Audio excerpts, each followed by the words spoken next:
Hi, I'm Micah Fink. I'm the director of The Abominable Crime. Thank you. And I should say that this film wouldn't exist without the support of a great many people, primarily the Pulitzer Center on Crisis Reporting. They really supported the idea from its very inception. It started as a small series for PBS about HIV/AIDS in Jamaica, and then it grew into a 5-year project with Simone and her daughter, Kayla. This film really began with them, and I think their story is really at the heart of the power of the film in many ways. And then Maurice and Tom, his partner, were willing to be profiled, and their role expanded and expanded. And now it's really been almost 8 years since we started, and the film is really just growing in terms of its impact. Maurice has just been traveling through Jamaica, showing it publicly for the very first time. And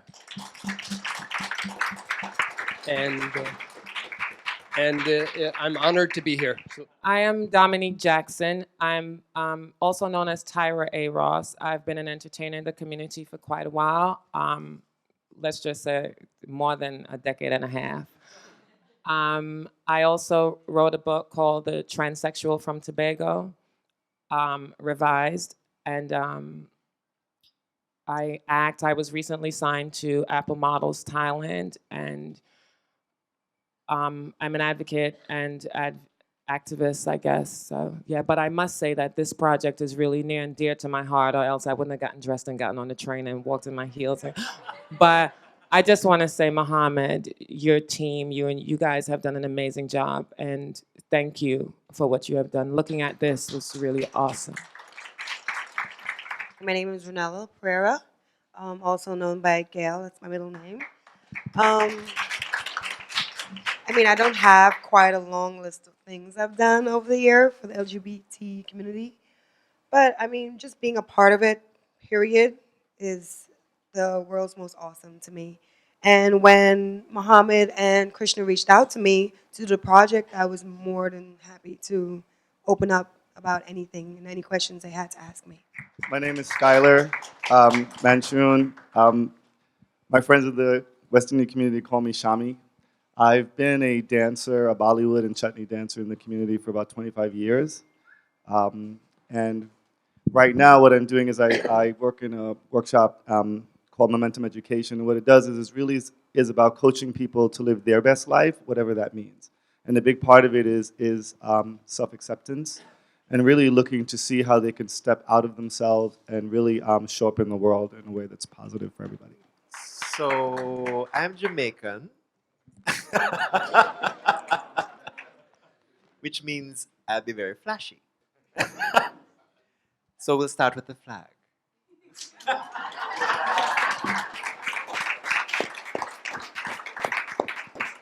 I also work for an organization called the Canadian HIV/AIDS Legal Network, and my primary focus is on challenging homophobia and HIV in Jamaica and across the Caribbean. So I'm engaging in litigation and public education and capacity building, etc., etc. So here's my business card. There are tons around. You can find out about that. I'm also doing a couple projects in Jamaica. One is the Larry Chang Center to try and provide shelter for homeless LGBT youth. I can tell you some more about that in the reception afterwards. And the most exciting thing I would like to mention is we're working on a Montego Bay Pride for October 25.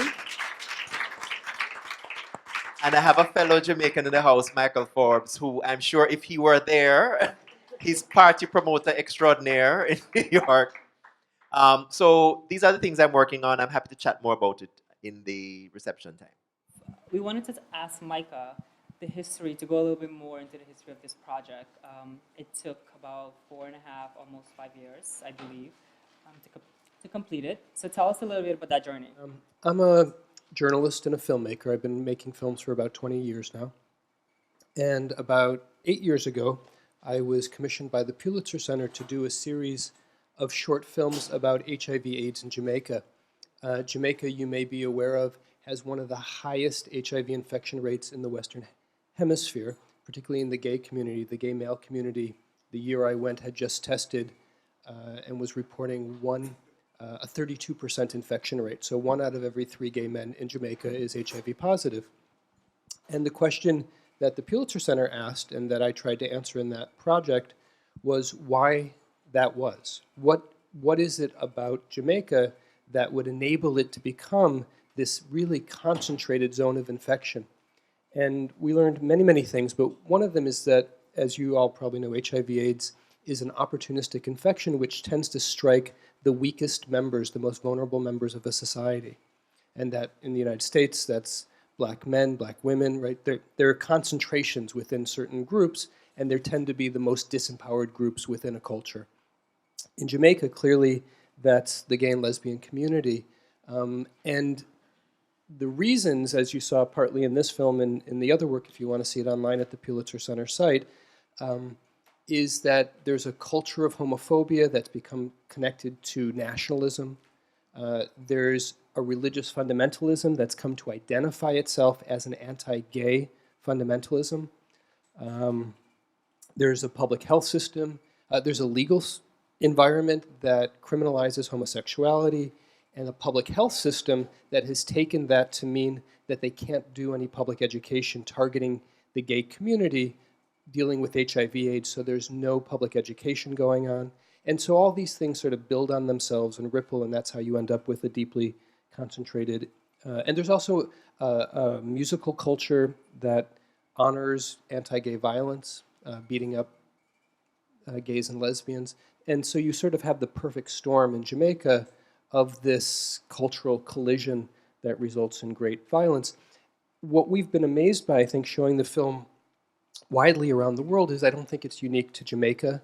The United States certainly shares a part of that in our culture. Across the Caribbean, I think there are, to varying degrees, that level of intensity. You see it across Africa as well. So this is, in some ways, it's about Jamaica, but I think it's also about a much bigger world. I think it's about everybody. I think it's about us as a society today. And the last thing I'll say is, so it was a very long process. It took about 5 years. The reason it took so long is I had promised Simone that we wouldn't show anything until either she and Kayla were safely out of Jamaica or they had both been killed, which at the beginning of the process seemed fairly not impossible. And it was really her courage. She was the first LGBT person in Jamaica who was still living in Jamaica who was willing to be filmed. And so I give great honor to her and to the fact that she was willing to sort of help me kickstart this project and really tell her story. So that's a brief history of how it came about. But I should say that the film, really throwing it to Maurice, Maurice is now showing the film in Jamaica, which until even last year, I think we would have thought was impossible because of the violence, because of the threats. But I think, like the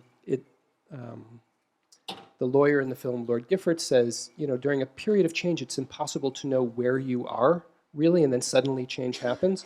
I think that change happened here in the United States a year ago, dramatically. And I think Jamaica is not isolated from that period of change. And I think there are a lot of people in Jamaica or of Jamaican descent here in the United States who are being forced to really reconsider how they want to be perceived by themselves, by their community, and by the rest of the world. And so suddenly, Mobe Pride, right? With sponsors, with official Jamaican sponsors, right? Unbelievable. A year ago, Maurice, would that have been possible? Certainly not. We had tried to actually air a 30-second clip of this film on national television, and they wouldn't air it. And the fact is now we are able to get the Montego Bay Cultural Center, which is a government-owned entity, to actually sponsor a free screening. They saw the film. We had to pay them for the first screening. And they were so moved by it that they said, nope, they want it again, and they will give us the space free for October 25. And then, yeah. And out of that, I said, well, let's try and think big. I'm Jamaican. So let's make a pride out of it. The event that was going to happen on the 25th was just the screening. And I said, well, let's try and have, a stand. Let's make it into a pride day. And I had a hotel say they didn't just want to be a partner. They wanted to be a sponsor, a public sponsor. That's the Round Hill Villa. And that's the world's, and I'm not kidding, they were awarded award for the world's best villas and resorts. That's where Ralph Lauren has his private villa, just so you know. Okay? It's awesome. And they are now willing to be associated with Pride in Jamaica. How big is this? When we went to the banks in Canada, who are all over Pride, when we asked them if they'd even support the work in Jamaica to challenge homophobia, they said nope, because this local staff would not want that. And they had to be directed by the local staff. Now we have big organizations, both public and private, coming on board to support Montego Bay Pride. Change is happening.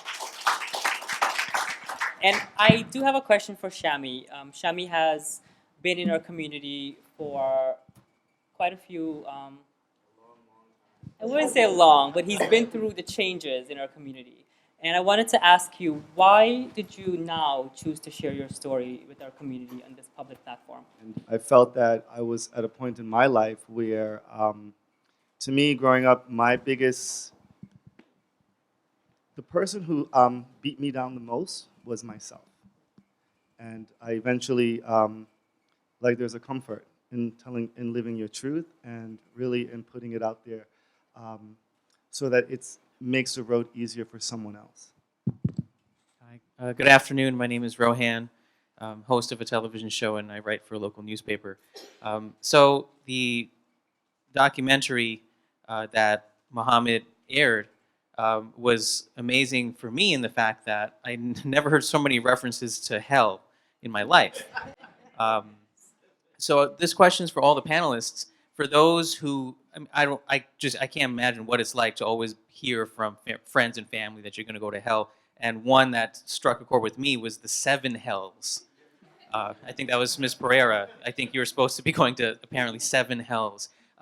But you also said that you still maintain your faith through that.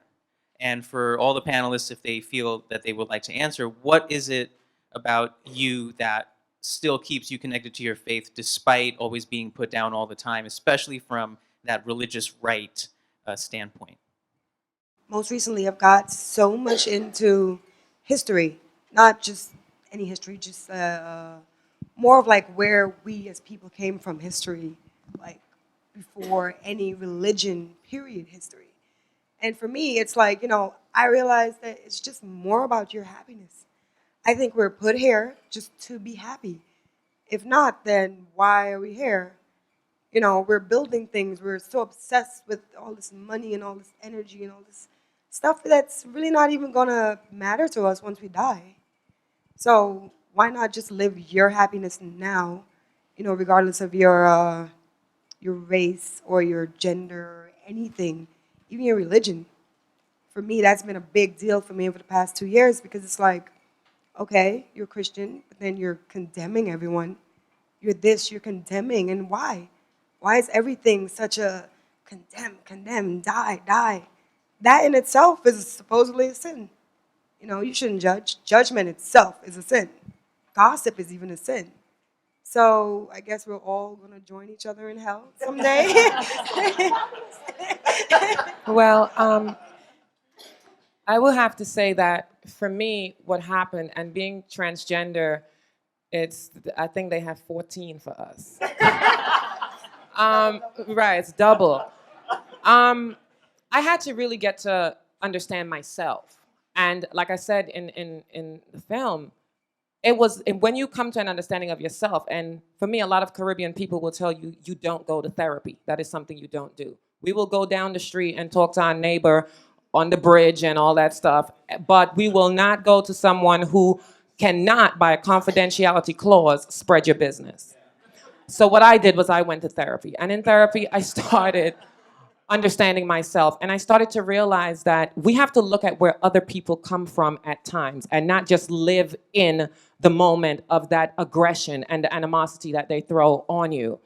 And I had to stand back and look at all the pain and trauma that my mother went through. And I had to look at much of what we as a people aspire to achieve. And then I realized that people are just so frustrated amongst themselves that they constantly live in other people's lives and in other people's bedrooms. And that's where it comes from.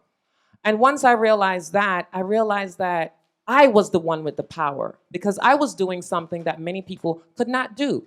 They could not, like you said, get married, have kids. And I'm thinking about this from this perspective. Imagine me married with children, coming home, telling my wife, imagine me pulling a Caitlyn Jenner.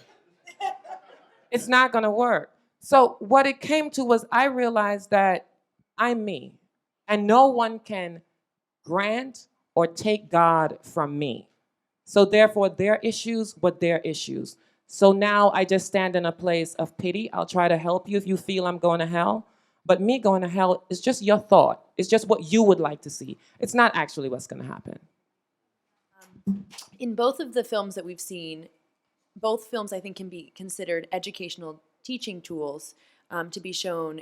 The Abominable Crime, for example, has been shown in many classrooms, but also public settings, and the same can be said for the Caribbean Equality Project's film that was shown. So I'm curious what all of you think about how these teaching tools differ from or supplement work that's been put forward that's a little bit more focused on policy and big picture information rather than on personal stories. I've heard Micah touch on this in the past in other discussions, but I'd love to hear your thoughts on that.